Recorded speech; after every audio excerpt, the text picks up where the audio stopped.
at the end. And I want you to check this out, and then we're going to talk about what's at the end. It's a very, very special thing that's going on right now. Hi, my name is Brock Easley, and I'm the writer and director of The Shift, the short film I made because I had never seen a character in fiction face off with the devil in the way that I would as a Christian, which is simply to pray. Quiet faith in the face of great darkness and temptation. And now I'm ready to turn that short into a full-length feature film. Just like most believers, I've faced that kind of darkness, and I've desperately needed that kind of prayer.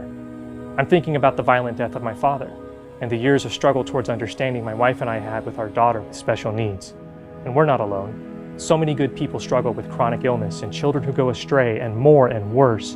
And in those long moments, knowing that God is real and knowing He exists, and we wonder when He's going to help, when He's going to show His face again. That's what the feature film will be about, a man who has already seen God's hand in his life, and that's when his true trial of faith begins. I don't know a single believer who doesn't know exactly what that struggle is like. And by telling that story, we have a chance to not only entertain, but to encourage and bring hope to so many. I cannot wait to see how God is going to speak and move in the hearts of both those who believe and those who don't yet. That's what makes The Shift so powerful. The Shift short film is so powerful. Very powerful message of positivity. It is not an accident that this film is coming out now. I truly believe that this is one of those feature films that will help usher in a whole new generation of faith-based cinema. And that's why I feel The Shift has to be made. It has to be made. And we've got the right team to do it. Not only do we have people who have been involved in successful Hollywood productions like A Quiet Place, Argo, World War Z, Pulp Fiction, and the upcoming Jungle Cruise, but we've also got Dallas Jenkins. Hey there, I'm Dallas Jenkins. I'm the creator of The Chosen, and I wanted to share with you a little bit of why I have actually signed on to be one of the executive producers of The Shift. I remember when I first saw the short film, The Shift, and I remember thinking to myself, I don't know who this person is who made this, but I'm really impressed, and I wanted to see more. I wanted to see how it could be expanded upon. I wanted to see what Brock could do with an actual budget. And I think the message of The Shift and the future of The Shift is so important. And we've also got the composers for The Chosen, Matthew S. Nelson and 4-time Grammy winner Dan Hasseltine. The story is not exactly the kind of movie Hollywood is used to putting out. That's where you come in. Together, you and I, we can turn this short film into a feature film and reach so many more people. In a previous crowdfunding round, we raised over $150,000. That brought us to the attention of not only private investors, but also to successful independent film producers who have now come on board because they see a potential crossover movie that can do well not only in the faith-based space, but also with general audiences, both domestically and internationally. With a bigger budget goal, we can make a movie that matches the quality of the story we're telling and approach known actors who will give us an even better chance in the marketplace. My name is Erin Easley, and I played the role of Molly in the Shift short film. I can't wait to find out who replaces me. Is it Jennifer Garner? Can it be Jennifer Garner? Jennifer, call me. We're partnering with Angel Studios, the same studio that brought you The Chosen, Dry Bar Comedy, and so many more, to invite you to join us in making this important film a reality. I'm ready to follow Kevin out the door. I want to see what happens to him after he's had this incredible journey of faith, and he knows it's not going to get any easier. It's actually going to get harder. This is the chance to tell the story of a modern-day Job, a person who already had faith and was then seemingly abandoned by God and severely tested. Kevin, like Job and like all of us, will have to make the choice every day to still believe despite all evidence and hardship to the contrary, to find the light that cuts through the darkness. That's the story we can tell together, and it's the story people need, especially right now. I can't wait to see how impactful and powerful it's going to be up on the big screen. I really believe in the message and the power that lies in this film. And I just can't wait to see what happens. And now, for a limited time, and because we value you as a potential partner, we're offering you the chance to read the entire script for the Shift feature film. That's right, you can find out right now what happens to Kevin after he walks out that door. Read the script, Join us and invest in The Shift today at angelstudios.com/The Shift.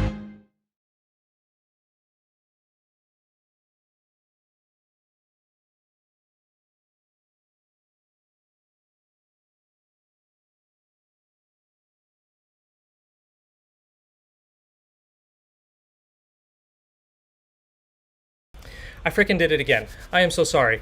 I released the script last week to the public, for anybody to read. I don't know of another filmmaker that has done anything like this, but we are doing that with The Shift because we believe so strongly in it. And the reactions are already coming in. Greg said, I just started reading it a second time, this time concentrating on the scene changes. Masterful editing and a dramatic score will make it so gripping, especially the second half. No one's going to get up for more popcorn. That is the experience we want people to have. That is exactly it. Riveted and glued to their seats. Donna said, The Shift feature film. Just finished my first read-through, Brock. Thank you. It is brilliant. Needs to be made. Can we please have the film already? Sincerely, congrats. I trust our Lord to release all the funding needed. The Shift has one big fan already. Thank you, Donna, for those words. And Deborah said, I couldn't stop reading, and the tension to emotional release. Oh man, this is going to be a difference maker. We will continue to invest as we can and pray for God's abundant blessings on you, your family, and your amazing team. Well done. Those are just a few of the reactions. There have been so many more. The reason I released the script into the wild like this is because that's the reaction we keep getting everywhere that we've shown it, whether it's been with creative partners or whoever has read the script. It's been so positive, and the thought became, well, what if we just let everybody see what we're doing? It's such a different thing we're doing. Why not just let everybody see it? And so that's what we've done. Today we have a very special announcement for you. It is related to the script, and you're probably wondering, how could that be? You've just released the whole thing into the wild. What else could there possibly be to surprise us with or to announce having to do with the script? And you'll find out. In fact, you're not even going to have to wait that long. We're not going to wait till the end of this to tell you what the special announcement is. That announcement is coming up much sooner than you think. So just hold on for that. I'm also bringing in very soon producer Orlando J. Gomez, my right-hand man on The Shift. He's going to be joining me live, and we're going to have, I think, a really, really interesting conversation. Not only about the script going out and how, all of that, but it's about some of the reactions that we've been getting to The Shift lately, and there's some stuff to dive into. I'm really, really excited for that one, and I don't totally know where that's going to go, but I think it's going to be really, really interesting, really good. So hang on, Orlando is coming in. Before he does, I just want to do a quick investment update. We just sailed past $300,000, I think, yesterday. So we are now looking at over $300,000 in investment currently, with over 660 investors. In fact, today we hit 666 investors. That happened today. As you can imagine, that was a scary moment. And so I put the call out, somebody be a hero, change this number for us. We don't want it to be there, especially given what our film is about. We have enough people looking at it sideways. We don't need somebody to land on the website and see 666 investors. So I put the call out, and sure enough, Wesley from Utah came in as a hero, made it all better for us with the $252 investment. Thank you, Wesley, for partnering with us, and thank you for rolling that number over to 667. We're all feeling much, much better now. There are only 3 weeks left. Only 3 weeks left to invest, 21 days. If you're thinking about it, if you know you want to do this, now's the time. Get in there. Let's get this done. We need people to come in and see the momentum so that they want to jump on too.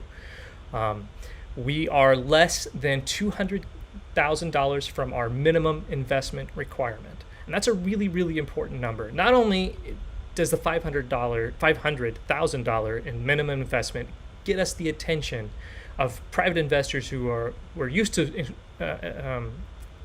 investing into a feature film like this, of this scale. But also, by getting to $500,000, we can actually get the money. Anything, if we come in below that, all the money everybody's invested is all going to go back to them from this round. Our previous round, everybody there is still good, and they're investors, and that will always be true. But for this round, we have to get to that amount at least. But we can also go way above that. And we hope that we do. Going higher than 500 just gives us more and more latitude and control, and also just more and more credibility with the private investors that we're talking to. And we can go way above 500. And we would love to see that happen.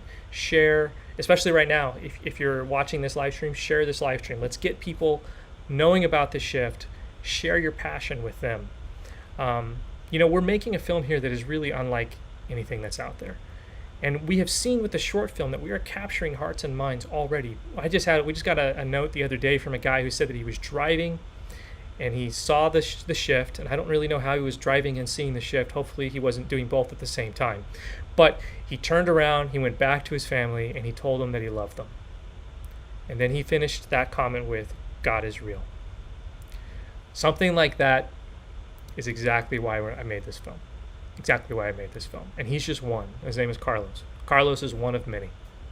And I know that with a feature film, with the ability to take the message of this and go out so much wider and to millions of people potentially, and with the full story, I think we're looking at an impact that could be absolutely gigantic. That's what this is about for me. Tonight, I would love to see us add to the total. Anybody who invests tonight, we will shout you out. You can see the box right there next to me shows you the latest investment. We thank you, Matthew from Idaho, who recently invested $501. Thank you very much, Matthew. I got some others up here. Joshua from California invested $102. Jane from Texas invested $501. Very grateful for all of you. Can we add $3,000 more to the total during this live stream? I would love to see that happen. Let's make that a goal. All right. I think it's time to bring Orlando in. Orlando, where are you, sir? How are you doing tonight? I'm doing well. I can barely see you. Just got back from the eye doctor. Just got back from the eye doctor, so my eyes are all dilated, so I can't wear my glasses because everything is just like a total fog. So, so you're kind of in focus, but I can make it work. Well, I just realized I screwed up your screen here, and I'm trying to manually fix you. Everybody's seeing how the sausage is made a little bit. Okay, that's all fixed. Well, I'm sorry that your eyes are so bad. I know you have to go through that once in a while. That sucks. It's fun. So besides the eye thing, I feel like there's more to know about you, more that I know about you. It's been a little while since everybody's heard from you. Give us a little bit of background on you. Why are you involved with this project? Why should you be involved in this project? Should I be involved? Ooh, that's a big question. Justify yourself, that's sir. One of those justify yourself. That's what I was gonna say. That's one of those like boast about yourself, be egotistical and celebrate how great you are. Yes, which I don't like doing. I know you hate it. But you got to do it sometimes. Yeah, no. This is your time. I got to do it sometimes. Yeah. So I've been running Stellar Lens Productions, a video production company, for this is year 16 now. And through that time, I've also been doing a whole lot of film narrative work, documentaries, things like that. I actually started my film career in late elementary school, junior high, just doing acting and making fun little videos with family. And then in high school, I started making videos for what would later become YouTube. That's how old I am. There was no YouTube. We're putting stuff on Yahoo Video and other crazy websites. But yeah, and so film's always just been my thing, and I've worked on some feature films and worked on some shows. I worked on as some of you remember, I worked on the full lifespan of Quibi. Yes, you were there from beginning to end. I was there from the beginning to the end. I was on the show for Quibi. I think Quibi was such a blip that there are probably already people listening who were like, "What the crud is Quibi?" No, exactly. It was that $1.5 billion platform, streaming platform that lasted about 8 months. But I was there for all 8 months, so I got that in my belt.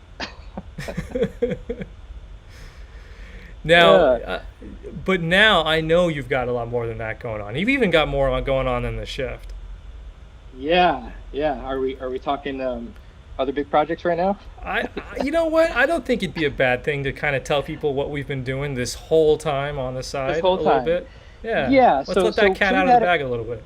Yeah, so we've had this side gig this whole time called producing a TV series, which, we thought, trying to get The Shift made was a headache. Trying to get a series made is a nightmare. It's a lot of work. Yeah. It's very tedious, but it's been great. It's been a learning experience. For those of you watching, I brought Brock and a friend of mine, Danny Cameron, who's also another writer, on board to write and create this pilot episode and subsequently a spec trailer that I ended up directing to try to create these pitch documents to make this TV series.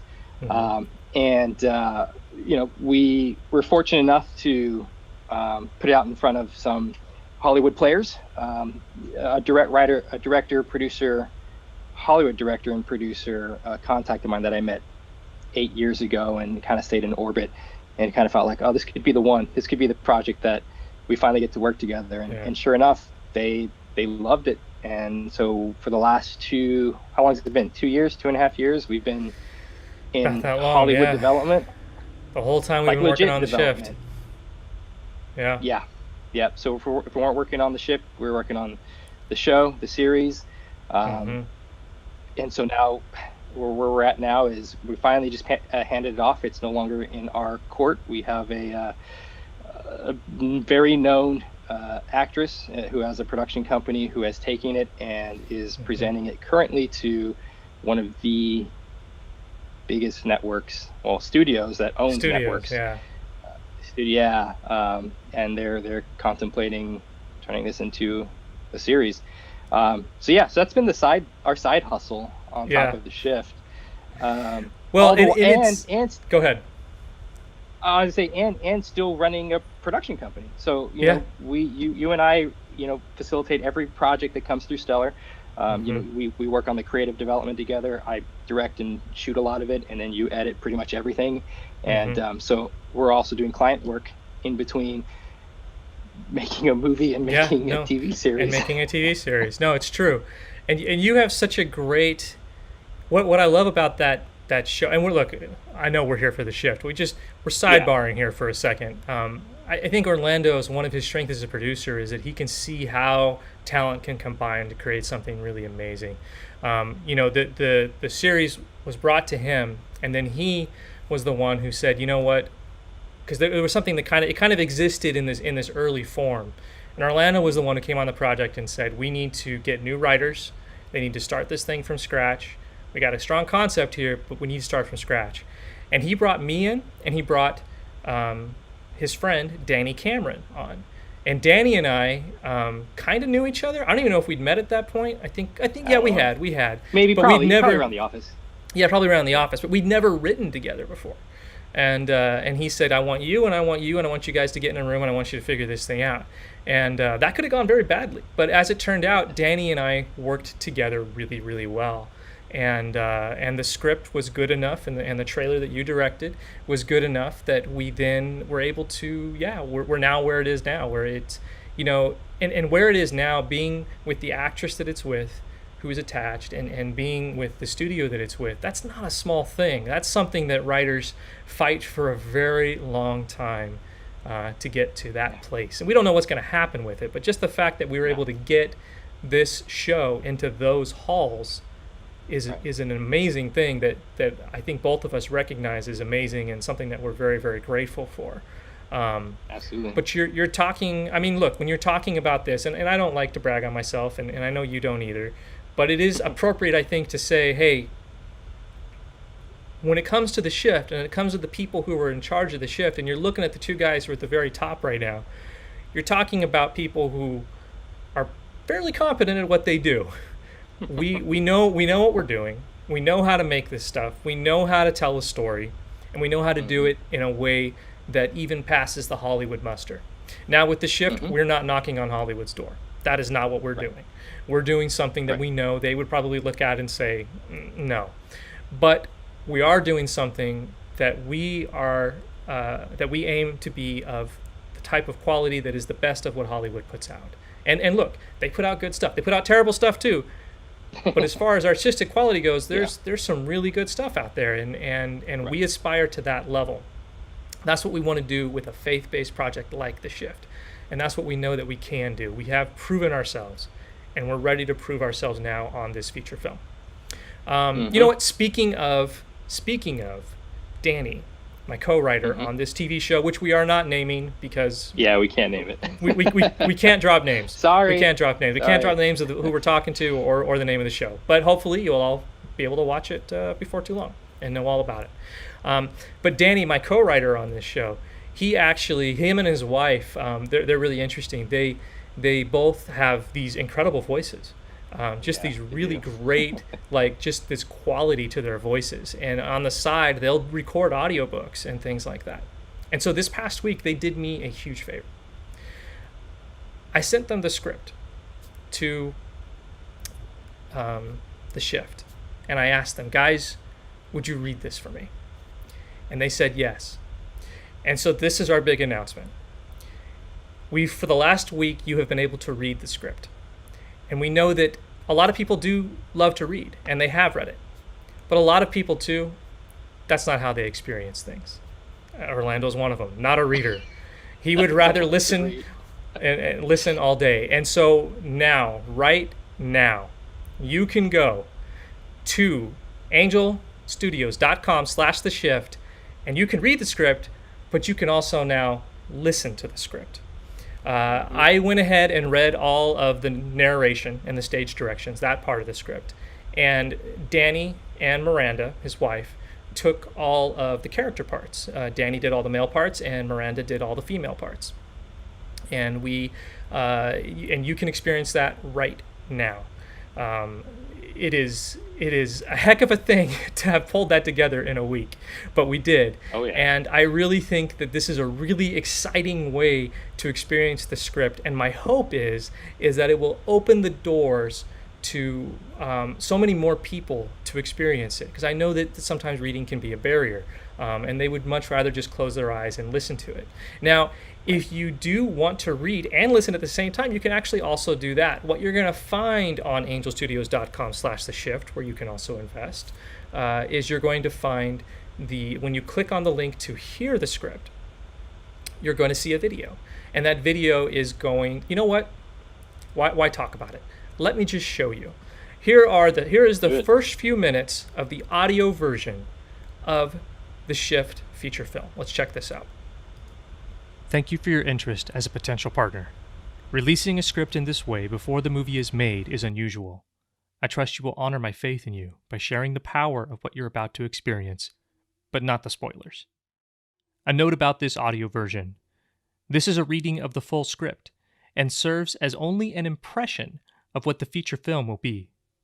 While you will hear some very good performances, they have been tuned for the listening experience and represent these actors' interpretations of the characters only, and not necessarily what the characters will sound or feel like in the finished film.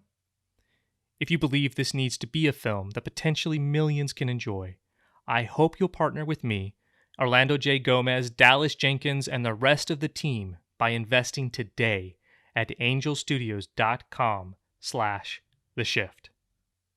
Thanks. Brock. The Shift, feature film, Draft 9, written by Brock Easley, performed by Brock Easley, Miranda Cameron, and Danny Cameron. Exterior, Bass Lake, shore, day. Gentle waves lap onto the mountain lake shore. A fully clothed man emerges from the water and pulls himself onto dry land. As he stands, a mixture of water and blood trickles from his right hand. He looks around, not sure where to go or what to do. A light breeze pushes through the pine trees in the distance. Exterior, Bass Lake, road, day. The man, now mostly dry, walks the mountain road toward the nearest town. Below our field of view, he hits his injured arm over and over again, wincing each time. A car whizzes by. As it leaves, it reveals the man is gone. Disappeared. Cut to black. Title on black. The Shift. Interior, business office, day. A man stands triumphantly on top of a mountain, his arms outstretched in celebration as the sun's rays highlight him. We slowly pull out to reveal the man on the mountaintop is an image on a motivational poster reading Ambition. It hangs next to a water cooler in a spacious office. A silently weeping, well-dressed businesswoman walks up to the cabinet beneath the poster to brace herself. We continue to the glass-walled office of Kevin Garner, a 30-year-old hedge fund bro who eats filet mignon like it's a basic food group and tips his barber with investment advice he'd never follow in a million years. This is the man we saw pull himself out of the lake. He's on the phone. Telling you, if there's one safe bet, it's housing. Mortgages. Everyone's got a mortgage, right, Glenn? Okay, that's right. Your money could be doing so much more. So much more. Yeah? Yeah? Awesome. Kevin leans over to the chart labeled, "The money I make, the suckers I take."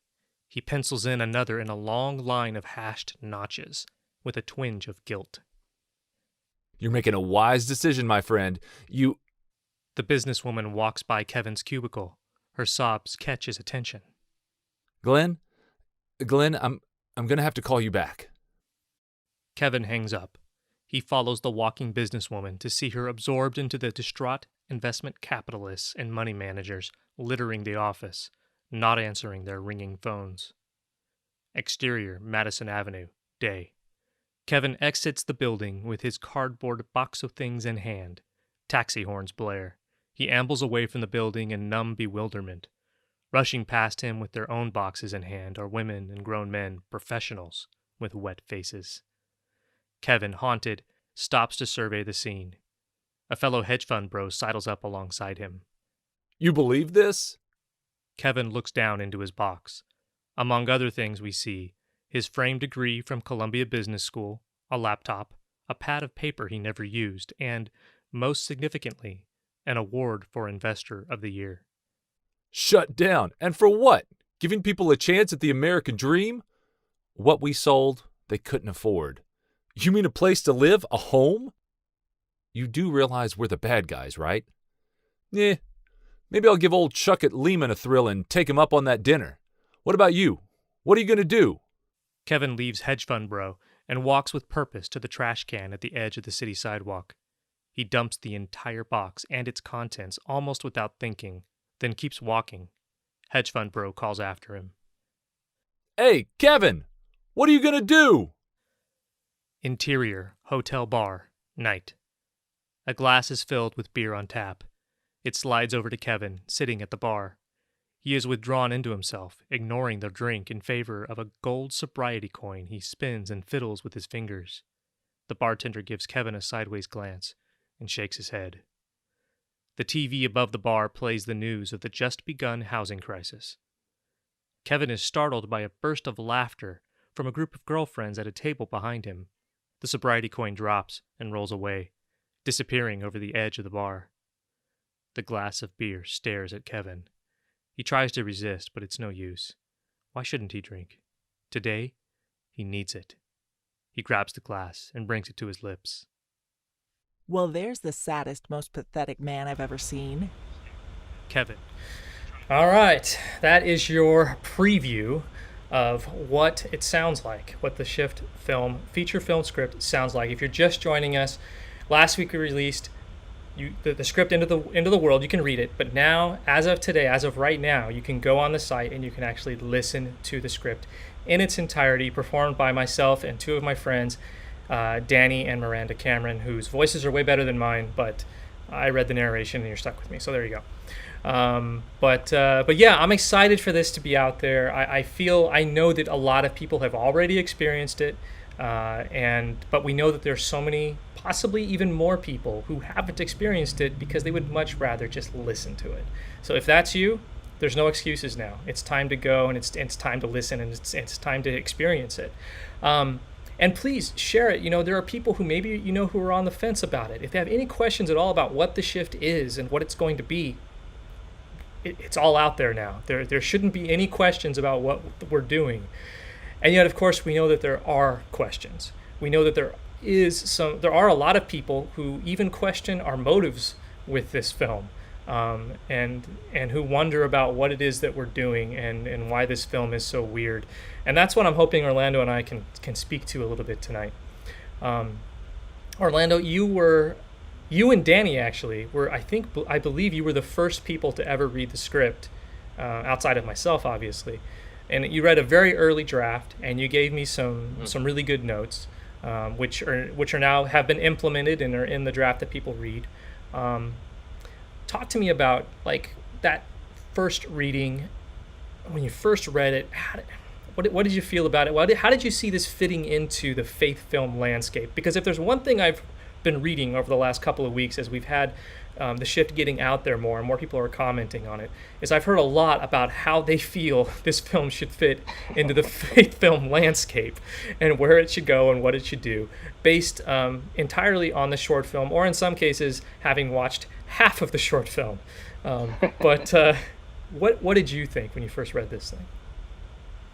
Yeah, so I had high hopes for it because, obviously knowing you and then knowing the Shift short film and everything there, it for me it was a treat. It was a treat to kind of see it unravel before my eyes in the as one of the few scripts that I actually take the time to read, because I don't like reading. I'll wait for the movie. Yeah, that was a personal life goal that I checked off. Yeah. I got you to read something. I read it like 3 or 4 times because notes and revisions and whatnot. So it's that good. It's that good. I actually read it more than once. Hey. No, so to be perfectly honest, like my whole draw to the Shift as a project in the beginning was the fact that it didn't quite fit the present faith-based film catalog, I guess. Mm-hmm. And not to say that it wasn't by any means a faith-based film, because it is. It's completely that. But I felt like the faith-based industry has become, in my opinion, it's become a little stale. It's become a little reductive. It's very preaching to the choir. This idea. So this is part as a. I may be in a minority here, but as someone who is both a believer but also a filmmaker and very much values both aspects of that part of who I am, I've always felt like the faith-based film world really lacked authentic storytelling. And what I mean by that is... Yeah, you better explain that, because I can feel some people's cackles going up I know, already. Exactly. Whatever cackles are, fine. I have no idea what they are. And that's fine. And that's what's going to happen. We're going to ruffle some feathers here. And what I mean by that is in storytelling, you want to find a way to connect with audiences and tell compelling stories, and you want to make things relatable as much as possible. That's how you draw people, and people really sink into a story. The problem for me is that often a lot of these stories that I would see in these faith-based films, I didn't identify with. I've never lived these experiences of being up against the Christian up against the atheist who's putting them down, and by the 2 hours later the Christian's vindicated and the atheist gets their comeuppance, and everybody marches down the street in victory and everything is happy-go-lucky. I've never lived that life, and right. Maybe that's just me, but I'm of the opinion life is difficult. Life is very challenging. Life is rough. Life doesn't always go the way we want it to. Orlando, that's not even an opinion. That's just a fact.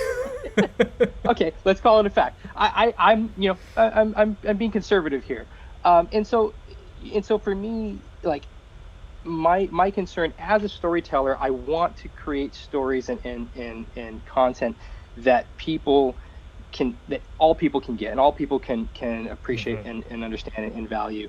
And whether or not they align with what's being told, there's a lot of movies that I thoroughly enjoy that I don't agree with the moral disposition they're preaching, but the story and how engaging it is and how much I can relate to different aspects of it, that's great cinema. My problem was that I felt like we're doing a disservice by always telling the same story over and over, that if you just become a Christian, life is going to be great. I've never experienced that. I don't know too many people who have. Yes, there are dynamics and there are aspects of our lives that are improved and are refined and made better through time, but it's not this miracle cure that all of a sudden everything is great and all your worries and troubles and difficulties go away. And I felt like that's what the vast majority of the faith-based movie industry is giving us. It's a lot of that, just different window dressings, right? Right. Different And scenarios. isn't that such a dangerous thing to get in people's heads? It is. I have certainly seen people who have come into Christ, who have come into faith with the expectation that things were going to be great. And then when they weren't, they just fell away again because they weren't properly prepared for what life as a believer actually is like. And the fact that, no, God doesn't just make everything better for you. I think what faith does, what Christ does, is he makes it so that we can endure the things the trials that we have and the different things that come along in this life. But he doesn't just erase those things, and understanding that and having that perspective is so important. Otherwise, it is very easy to just fall away. Right. And so what was really fascinating for me and very intriguing with The Shift is it's the idea of a story. It's not a conversion story, or at least not a traditional conversion story, right? This is a person who has faith. Yeah, life is rough, life is not going well, and things get a whole lot worse. and you have the enemy, you have Satan, who is very present, very loud, very in your face, very accusatory, very much breathing down your neck. And God is presumably gone, silent. Where are you? Right? And I feel like that visual representation is a lot more close to what we experience day to day. It's the world and all of its garbage that is screaming at us and weighing heavy on us. And seeking God is not, God's voice is not as audibly loud, right? You have to be diligent. You have to seek. You have to have faith to traverse some of those gaps. And that's what I felt The Shift was exploring is when you're in that position and God is, like I said, presumably silent. What does that do to you? What does that do to your faith? How do you hold fast when it seems all hope is lost? Right. And do you? Or do you cave? Right. Do you cave? And let's say even if you do make the decision to hold fast, what do you even hold on to? To me, that was one of the big questions that I wanted to make a statement about in the feature film script, was to really hang the whole film on that question. Is if everything is going bad and God is seemingly absent, what do you hold on to, and how do you do that? And also the big question, why? There's one point, I've made no secret of the fact that the feature film is kind of a modern take on the story of Job. And there is a point in the script, which anybody who's read it already knows, where a character literally asks, why did God put Job through all of that? Like the characters in the story are aware of the Bible, they're aware of the stories of the Bible, and they actually discuss the story of Job. And they actually ask, why would God put through Job all of that? And the thing that he says to him is, the thing that he says as an addendum to that question is, certainly, I'm not quoting this correctly, certainly not to prove to Job, not to prove anything to Job. And the other character who's talking to him says, basically, no, I think you're right about that. I don't think it was to prove it to. I'm sorry, not to prove it to the devil. That's what I meant to say, because the story of Job is a bet between God and the devil and Satan. That Satan will be able to, basically just pile on top of Job, and Job will curse God, and so the question becomes is why did God allow that to happen? Certainly not to prove anything to the devil. That's the big question of the film. Like, does God need to prove anything to the devil? Absolutely not. So why did he put Job through all of that? How does that make any sense? And the feature film, in a lot of ways, is kind of my response to that question. Is Why would he agree to this? It seems kind of insane to try to prove anything to the devil. That's not what God cares about. So what does he actually care about? But anybody who's read the script, hopefully that's somewhat in there. Probably just revealed way too much. Now, look, we can do all of that. We can do all of that we're talking about, and we don't have to put science fiction into it, right? Sure. You can talk about these things without doing science fiction. It's called theology. We can have an apologetics. We can do a theological and apologetic podcast. But that's not what we're doing. But that's not what we did. We're making a science fiction film that's talking about these faith issues. I've spoken about it. What do you think science fiction gets us? I think science fiction gets us a lot of leeway. It actually should allow us to get away from some of the objections that are being raised. The objections that this isn't scripture. No, it's not. It's science fiction. But that's the simple answer. But every story, every story ever told has a moral disposition, has a narrative, a story to tell, a narrative to tell, and has a morality and a moral of the story, and ours just happens to be theologically aligned, right? And so we're using all the same tools and all the same genre experiences that the rest of the cinema world uses to tell their stories. We're just using those things to tell something that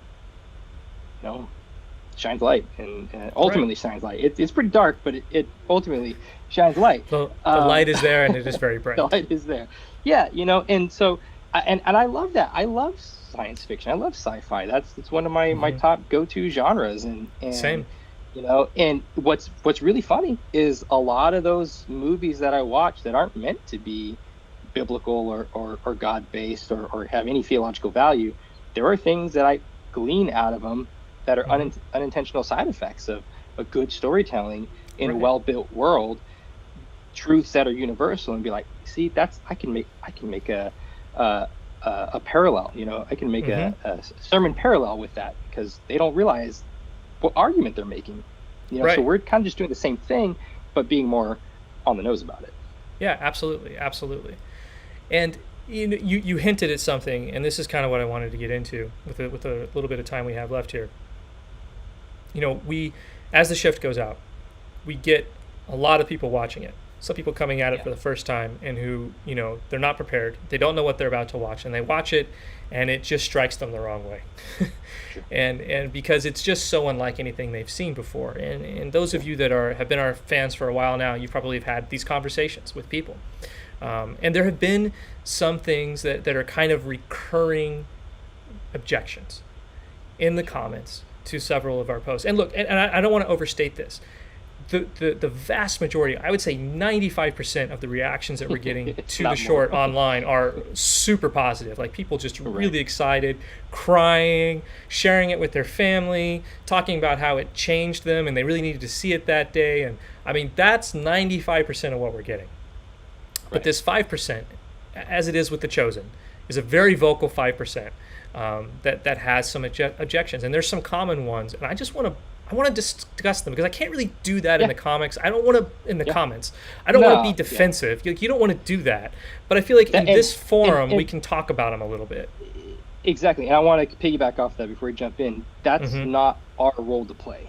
If anybody's ever wondering why we don't engage in those discussions on social media, is because that's not our responsibility. Our responsibility is to the creative and the storytelling of the film. That's where our focus has to be. We can't be dying over every little hill and every objection raised on a social media platform. Yes, no, and that's true, and we won't. And before we get to that, real quick, I just want to shout out another investment that came in earlier today from Rhonda. She invests from Michigan. She invested $210. Thank you, Rhonda. Let's see, Wesley from Utah, I think we shouted him out earlier, for $252. If you go to angelstudios.com/theshift right now and invest, we would love to shout you out. We had a goal of getting to 3,000 tonight. I don't know that that's possible now. We're getting a little too close to the end here. But we'd love to see maybe $500, $1,000 just as we're talking here tonight. We really appreciate those of you that have invested, especially those of you that are investing and sharing with your friends. And let's get the word out. We have 3 weeks left. 3 weeks. So one of the objections that people raise is that the shift is unbiblical. And that always kind of makes me laugh, because I don't know how. Look, anything you watch that has a modern day setting is technically unbiblical. Technically unbiblical, yeah. Yeah. Let's qualify that word. What do you mean by unbiblical? Yeah, what do you mean by unbiblical? And I think what they're getting at is, I think they're basically saying, look, this doesn't align with the theology of the Bible as I understand it. And I think that they may not say as I understand it, but that's really what they mean. There are a lot of different sects and denominations within Christianity, and all of them have slightly different understandings of the Bible. And I think to try to put out anything that is, 100% biblically accurate is only ever going to be accurate to the understanding of the person putting it out. You can't actually do something that everybody's going to look at and say, right. And whatever worldview and denomination they ascribe to. Yeah. Right. So it's impossible to theologically please everybody. Right. So to say that The Shift is unbiblical, yes, it is. It is unbiblical. It is a science fiction film that is trying to talk about some of the things that we talk about in the Bible. But it's strictly speaking, it's unbiblical because it's not in the Bible. All that said, the point of the science fiction is to get away from the theology, is to get away from those arguments. We're sidestepping all of those. We're going over here, and we're telling a story that doesn't reside within any one theology. That is a way to invite everyone in. That's what we're trying to do here. That's the major purpose the science fiction serves, is that it's saying to Catholics and Protestants and Mormons and everybody to come in and just enjoy this and just see this for the truth and the principles that are within it. Right. Right. And that's separate from theology. But there's a truth about... and the truths I'm talking about are that we have a Savior and His name is Christ, that there is a power that is aligned against us, and we have a legitimate way to fight against it. That's the basic truths we're getting at here. Sure. Along those lines, I would argue, it's no different than any other artistic medium. If you look at a painting of a scene from the Bible, is that unbiblical? Right. How accurate is that depiction? Are the clothes correct? Is the setting right? Right. Is the skin tone spot on? Right. That's where. What are you trying to make the point on? Now, granted, if you're trying to say the theology is wrong, this isn't how the world really works. There's no multiverse. Satan can't really move people in and out of faith. Of course. We agree with you. The point. We agree with you. It's why it's called science fiction. Yeah. The point is that none of this is real. None of this. We're not saying this is. We have the inside scoop. Everybody pay attention. This is what's really happening. Right. Awaken your eyes to this. That's not what we're doing. We're setting a false world, a false reality, a false setting to tell a very real dynamic, a very real experience of how of a believer struggling to maintain faith when everything is coming against them, when the devil himself is coming against them, and God presumably remains silent. Right. That's the point. That's the theology that is true. That is where the faith element comes in. Mm-hmm. And look, and I get the concern. Some people raise the concern, I've seen this several times, that a film like this is going to cause confusion. It's going to cause, because some people are going to come and they're going to think, oh, well, maybe this is how it really works. Here's the thing, though. Here's the thing. NASA doesn't worry about people watching Star Wars and then thinking, well, that's how spaceships work. I was going to say, Star Wars starts with a long, long time ago. So should we presume that it's a documentary? Right. And that's a past civilization. So here's the thing. I have seen so many comments about worrying about confusion. I have seen zero comments with actual confusion. This is not a thing that is happening.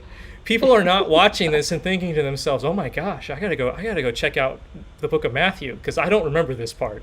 They're not doing that. They're watching it we're all schooled. We've all been ingesting pop culture and stories for centuries now. We all understand how they work. We all understand when we're looking at something fictional. This is not a confusion that is happening. So anybody who's worried about that, it's just not happening.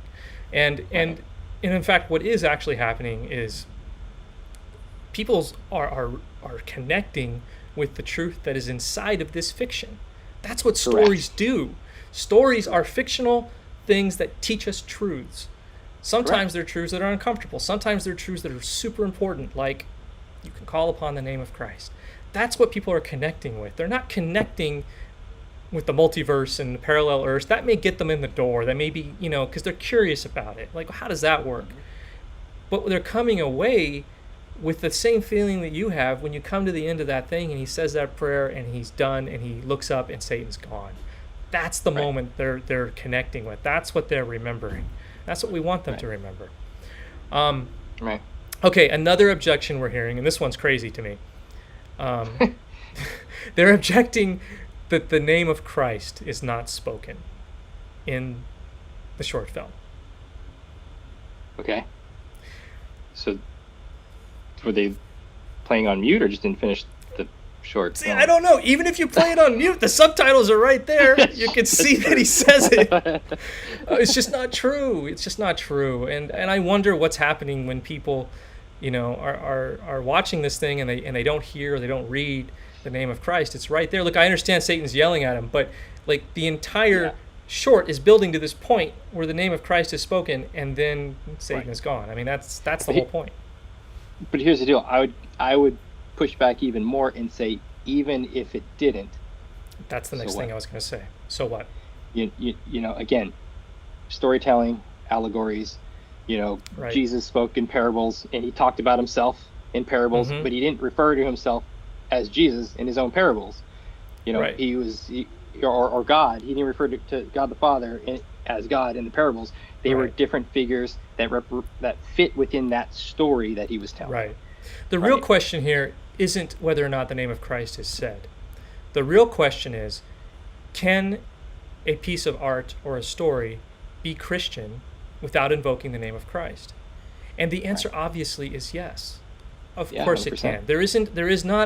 That is not an appropriate litmus test for whether or not something is Christian, is whether or not anybody can say the name of Christ in any context. That doesn't make it Christian. There's plenty of movies that use the name of Christ and it is not in a holy vain context. Many times that it's not Christian. The test of whether or not something is Christian is whether or not it is evoking Christ. Whether or not it is, and however it does that, and you can say the name of Christ without evoking Christ. Just like you cannot say the name of Christ and you can invoke Christ. It's about who Christ is, what he stands for, what he did, and whether or not something is ultimately leading people to their Savior. To me, that's what makes something Christian, and that's what we've done. That's what we've done. Okay, the next objection I hear is that everything does not wrap up with that the short film does not wrap up with God making everything better. It does not wrap up everything in a bow. God does not appear and say, "Tina, you're back. Kevin, you're right. Satan is gone. Everybody." I don't know where you go from there, but like everything just isn't all roses and everybody skipping off and holding hands. That's the objection. And my response would again be, "You're right. It doesn't." And I would pose a question back. Based on, from what I understand from your concern, I assume you have your life in total order.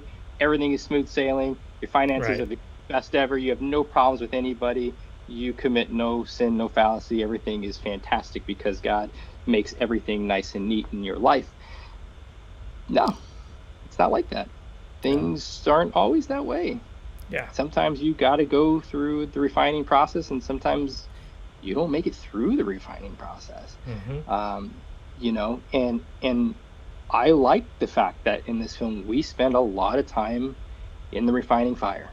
We spend a lot of time there because some of us, our lives spend a lot of time in the refining fire. And that is something I can personally connect with. And I think a lot of everything being stacked against them and trying to find a way to claw through it and come out the other side better. That's what the story's about. That's what the story's about. And in the end, you have to watch or read or listen to the script. And you can see how it wraps up for him. Right, but because there is a conclusion, but it's not everything is perfect and great.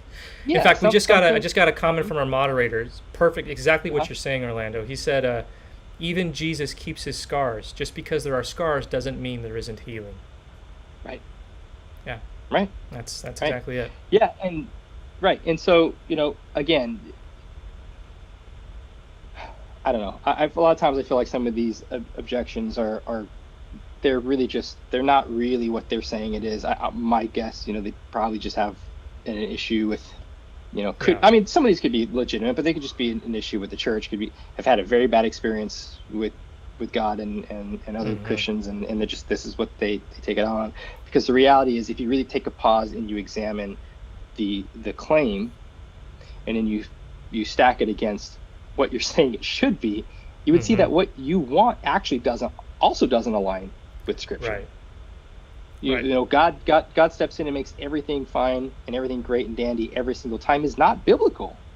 It is not biblical to say, pray and God the genie will grant you your wish.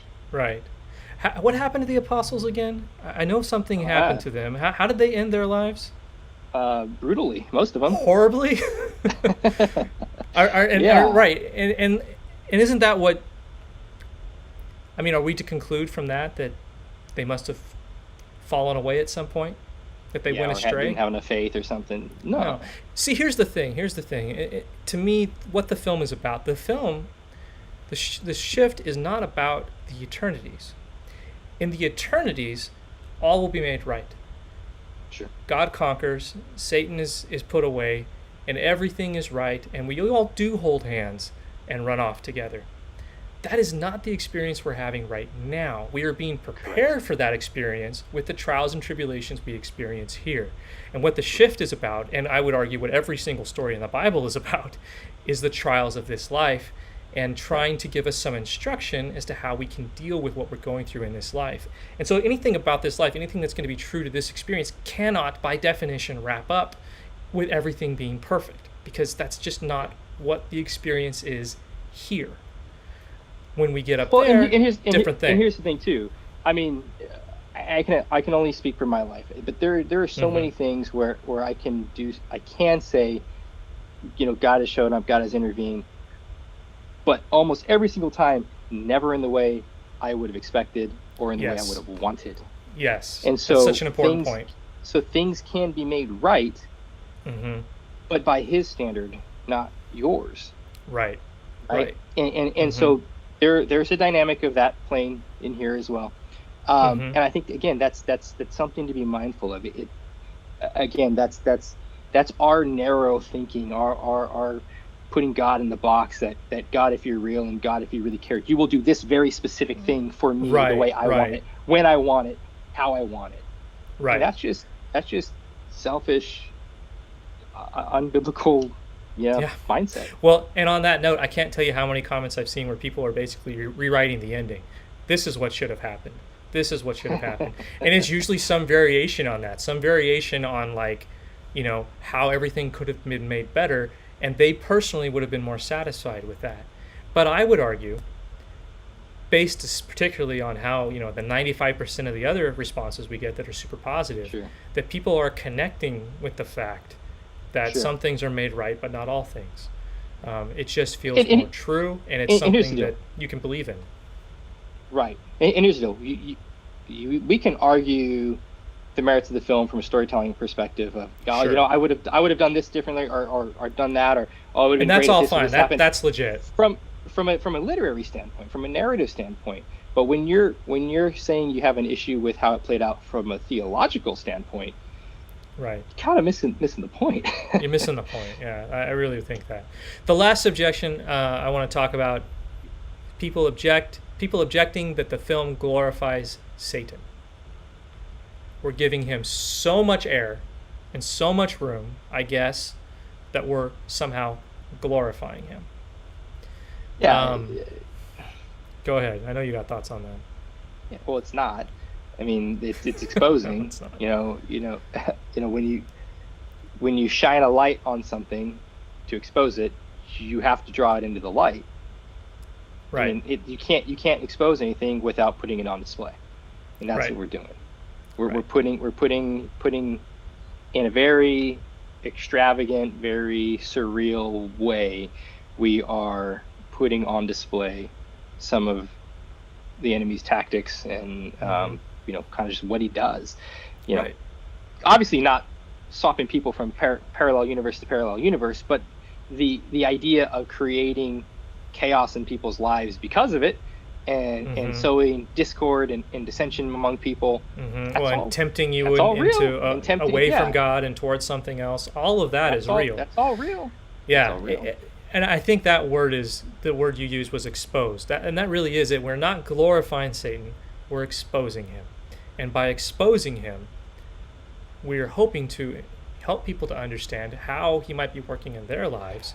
And then on top of that, which is the whole point of the film, which is those last few minutes of that short, we're pointing towards God. We cannot glorify Satan if we're pointing towards God. Like, that's impossible. Right. And clearly the film is pointing towards God. And again, I would say, what is glorification? Glorification would be saying, this is good. This is what we should espouse to. So we should strive for. That's glorification. We are. When you're done with the script, you don't walk away thinking, "Wow, that's Satan. Oh boy, that dude's awesome." Like, I need him in my corner.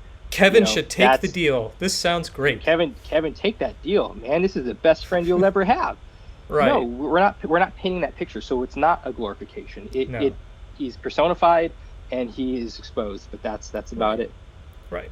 So we're basically out of time here tonight, but the thing I want to wrap up, the thought I want to wrap up with this whole thing is that this film is operating within the space of metaphor. It's operating within the 100%. space of allegory. We are trying to talk about the human experience within the spiritual combat that is happening between God and the devil within a sci-fi film, using the metaphors and the devices within science fiction that are available to us to express these ideas. Now, I know that sounds crazy and abstract, and you're just watching the film, you're not thinking about all that, but that's what I was thinking of when I was writing it. We're thinking about that. That's what we're doing. And I was thinking about this today, and I was thinking, like, okay, going all the way back in history, let's peel it all the way back. What happened to the first person who ever used a metaphor or ever used an allegory? Did were people just mad? Were they just like, you liar? Or did they just go up to him and say, man, just speak plainly. Just speak plainly. When you say that it's that it's like the mastodons are rushing by, you're frightening all the elders in the tribe because they're thinking there are actual mastodons coming. We have the ability as human beings to process information from different angles, and one of those angles is metaphor. One of those angles is allegory. One of those angles is analogy, and we learn different things by approaching the same topics from different angles. That's the advantage of all of this. Christ spoke in parables. Some of them were true. Some of them were undoubtedly not.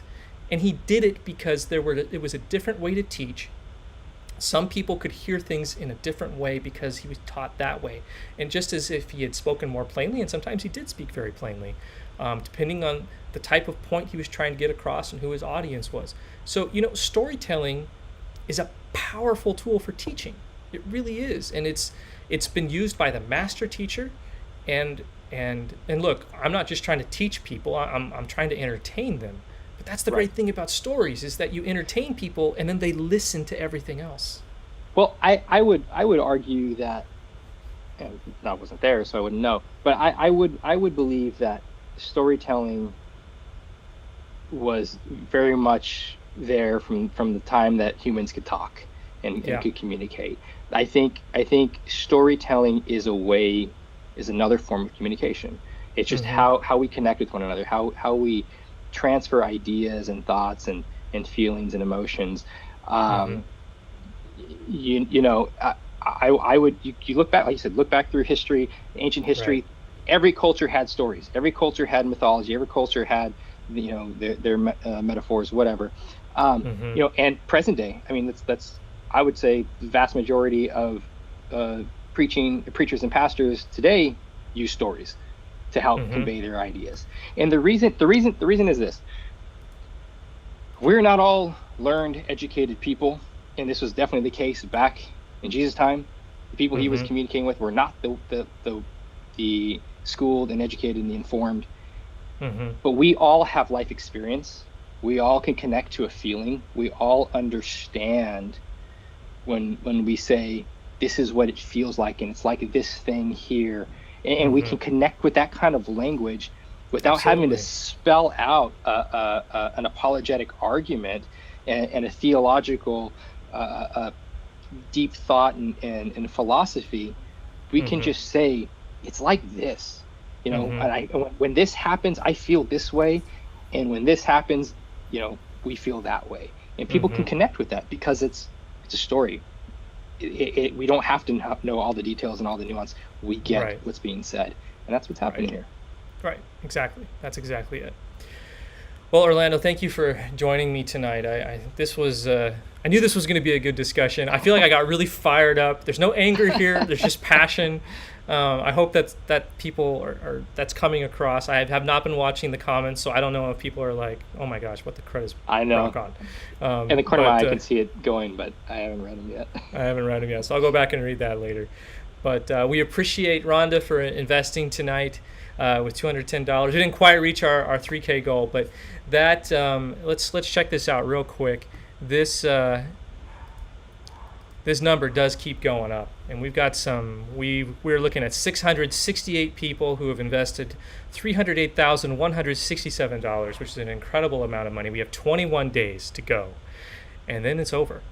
So you've got 21 days to come in and join us, and we hope that you do. We think that this film, I know that this film needs to be made. I know that this film is important. I know that this film is meant to go across the world and touch people in where they are, reach them where they are, reach people who would never look at a faith-based film. That's who I think we're going to be going after here. I know that this is the film to do that. I don't think it's the only film to do that, but I think it's the film that we've been called to make right now, and I hope to make many, many more.